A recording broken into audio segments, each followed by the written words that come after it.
Hi everyone, we are live finally. Sorry, it took a few minutes to set this up. We're having a bit of problems with connection. So I just want to welcome everyone. Thank you so much for coming and thank you so much for being patient with me. So I wanted to, first of all, say thank you for everyone for being here. And I'm really excited to introduce Lori. I think a lot of you already know Lori because Lori was actually our playgroup facilitator for a year or something? I think about that, right?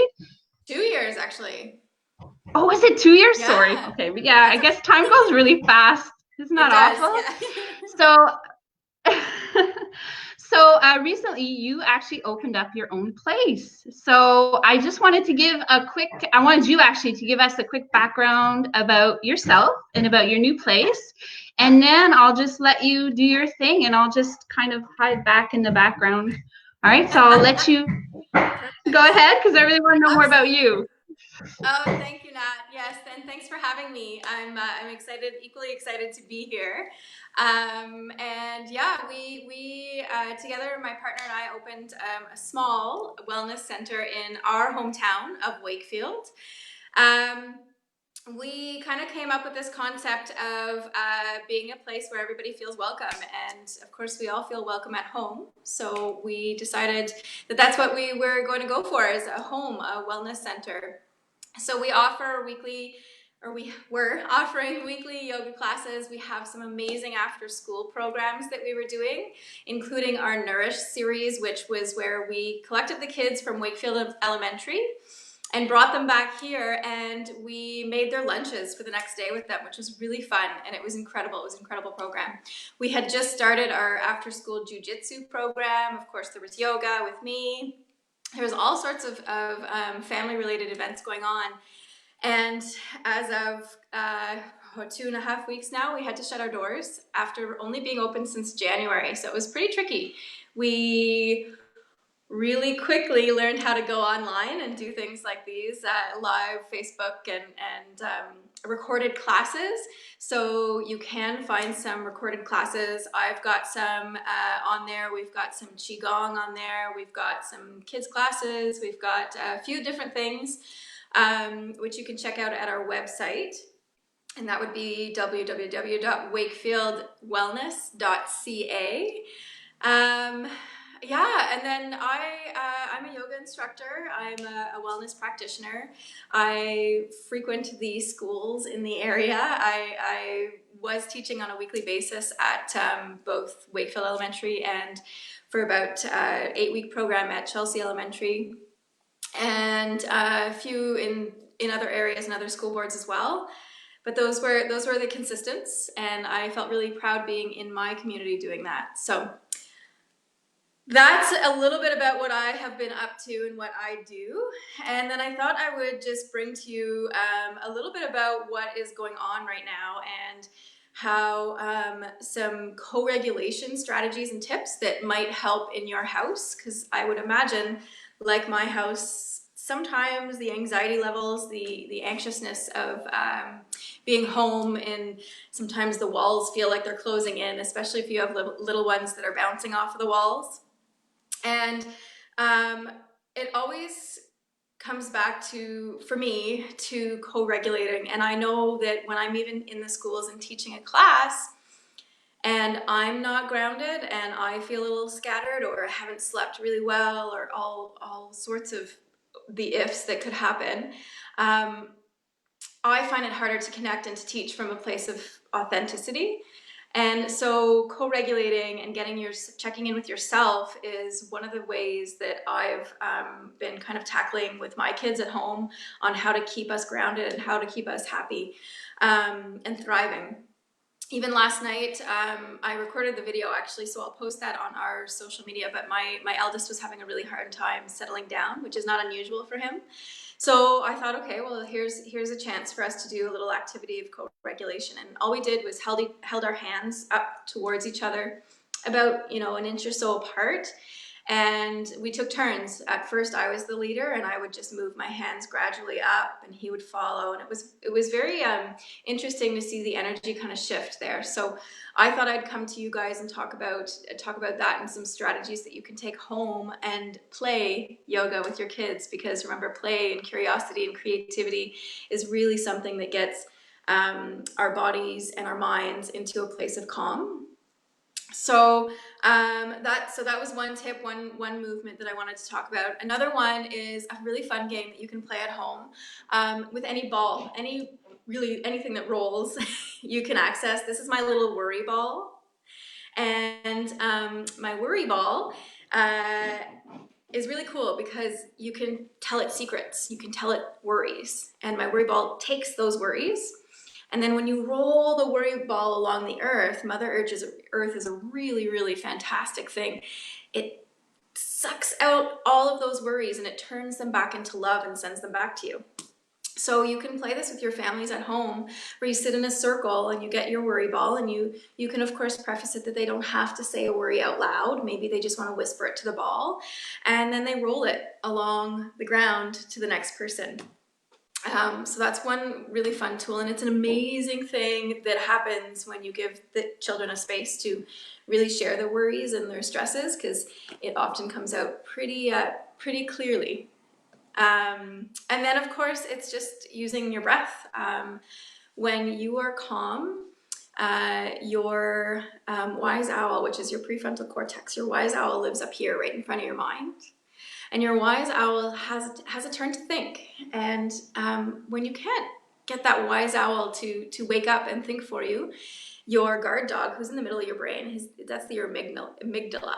He's your fight, flight, or freeze. So your guard dog gets really, really noisy, and he talks a lot and he bounces around, and he keeps the wise owl from thinking clearly.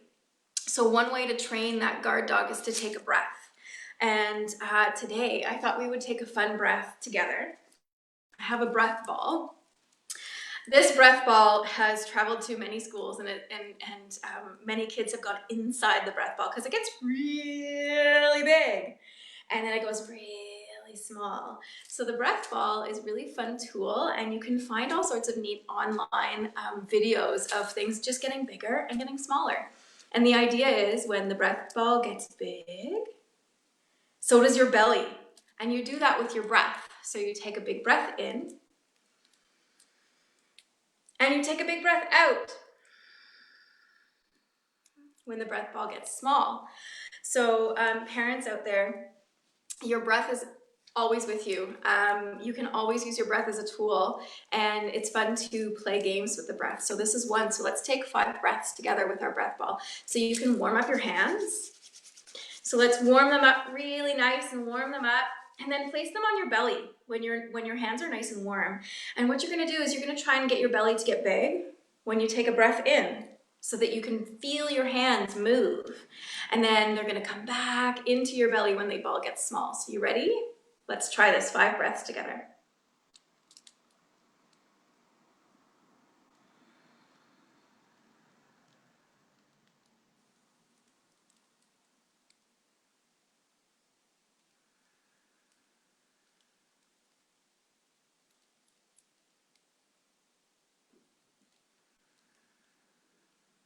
Good job, let's do one more.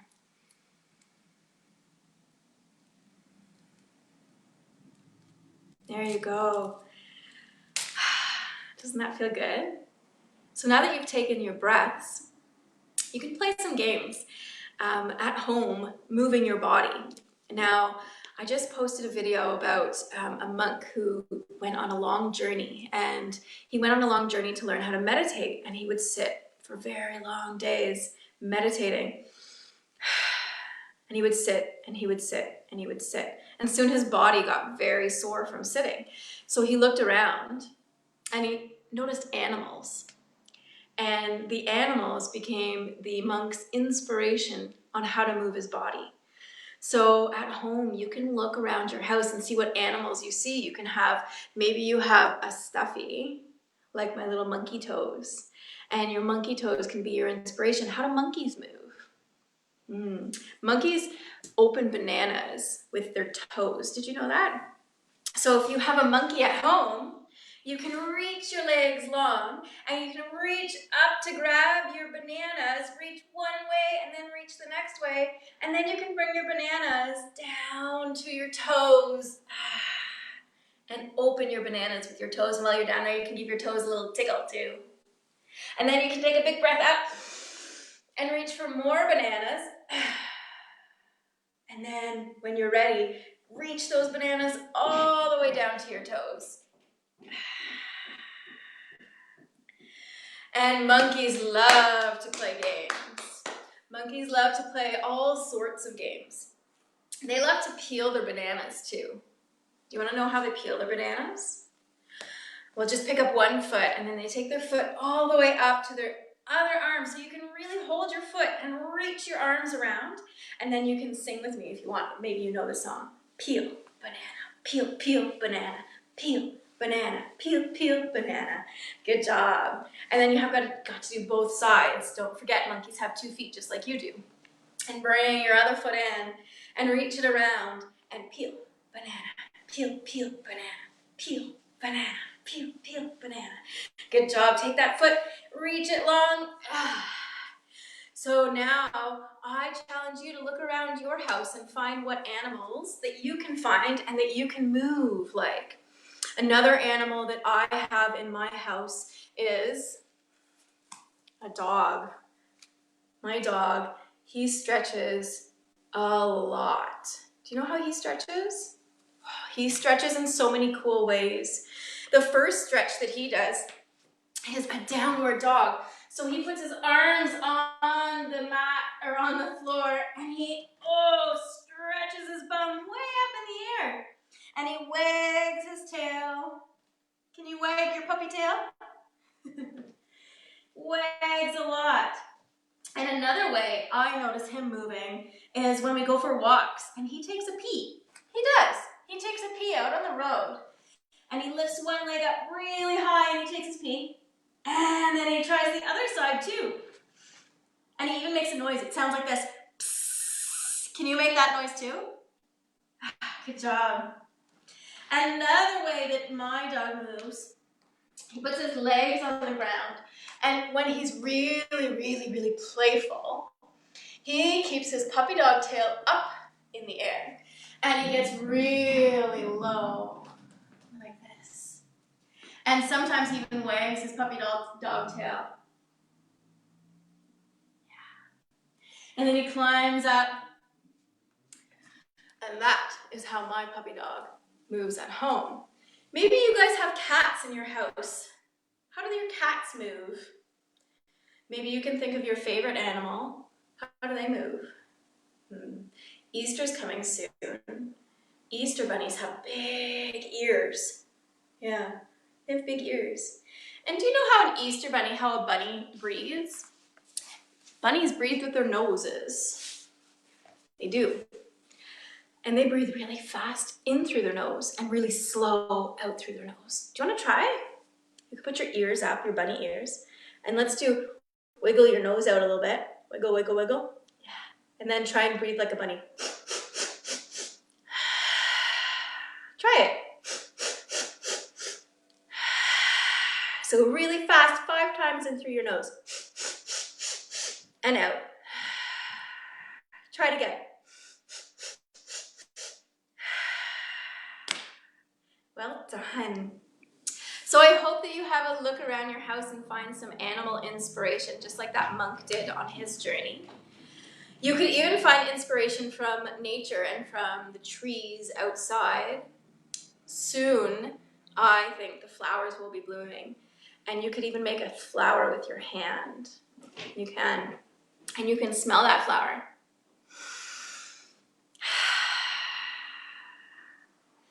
Mine is a beautiful white lily. What's your flower look like at home? And so these were just a few examples of all the games that you can play and move your body. And I have a ton more examples and more videos for you to check out. If you go to wakefieldwellness.ca, you can find full-length classes, both for moms and dads, parents, everybody, and also for kids. And I would love for you to try some of the co-regulation activities that I have posted online as well. Of course, the hands being one. And then just taking a moment in quiet and putting your head, or letting your child put their head on your belly and seeing if they can feel your breath move. It gives the opportunity for both you and your child to connect in a nice way, in a calm way. Before bed is a really good time to try those kind of activities, and movements and breaths. And of course, when anxiety is at an all-time high, with kids, it's lovely to bring their attention inwards a little bit, and you can do it in so many ways. There's, of course, just by counting. You can count backwards from 10. That's a big one. The calm down countdown. One of my favorites, and one of the favorites I do often in the school settings, is the mountain climber breath. It's really fun. If you look at your hand, if you open your hand up and you look at your own hand, you can see that your hand has lines on it. And the lines are kind of like the stars.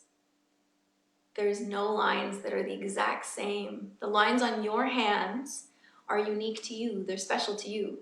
So you can take your finger and you can trace the lines on your hands. Oh, some of them crisscross. Some of them go all the way up your fingers. And if you look at your hand and trace all the lines on your hands, oh, you can see it's really special. Try both hands. See if you have some that are similar on both hands. And once you've traced the lines on your hand, you can take your finger to the bottom of your thumb. And we're gonna go mountain climbing. So you can watch your own hand, or you can watch me for the first time and then try it again on your own. And when you take a breath in, travel up your finger, up your thumb, and breath out all the way down. Breathe in and out. In and out. In and out. And last finger. Good. Now, kiddos, try the other hand. Try the other hand. So use your other finger and go up the other hand. And while you're doing that, I'm going to mention to the parents that this is a really great tool. This is meditation for a kid. This is centering their attention, bringing it to their own body. And not only are they doing that, they're working on two different things here as well. There's a tactile component. So they're touching their hand. They're feeling that movement of their finger against their own skin. But they're also crossing their midline, so they're bringing their hands across, so it's connecting the left and right hemispheres of their brain. And just 5 breaths right there. So that one is one of my favorites. It's a quick tool to use, but it's super effective. A quick note about that is the time to introduce it is never in the middle of a tantrum or in the middle of an anxious, anxiety-provoking day or moment. The time to introduce it is when there is some calm. So this is a time where we fall back to those rituals and we fall back to those activities that keep us going throughout our days. It's not a time to introduce a whole slew of new things, new movements, new plays, new games. That's one thing. But even in your own practice, if you're at a high level of anxiety and stress, like I said, your guard dog isn't going to allow your prefrontal cortex, your wise owl, to accept any information. You have to kind of give yourself an opportunity to calm down to be able to receive. So I love, there's so many apps out there that are great tools. There's so many things on YouTube that you can access right now. But remember to sometimes just shut off the screens and sit with each other and talk to each other and maybe do some energy moving activities. Another fun one is to warm up your hands and place them really close, not touching, really close to your child's body. So maybe starting on their back, or if they're lying down, you can start on their belly, move their legs, and see if, while keeping their eyes closed, they can tell where your hands are. That's a really fun one as well. So thanks for joining me, guys. I'm super honored to be the first guest, I think, who was the first guest on the Connections live stream. Please come check back in. You can find me, like I said, www.wakefieldwellness.ca, home, Wakefield Wellness, Wakefield Bien-Être on Facebook and Instagram. And we're posting things daily. My business partner, who's a holistic nutritionist, is posting all sorts of fun recipes and all sorts of fun things that you can try at home with your kids surrounding meals and food. And yeah, we hope to see you live in person very soon. But until then, stay safe. Bring your hands together at your hearts. Take a big breath in. Namaste. The light in me sees the light in you. Thank you, guys.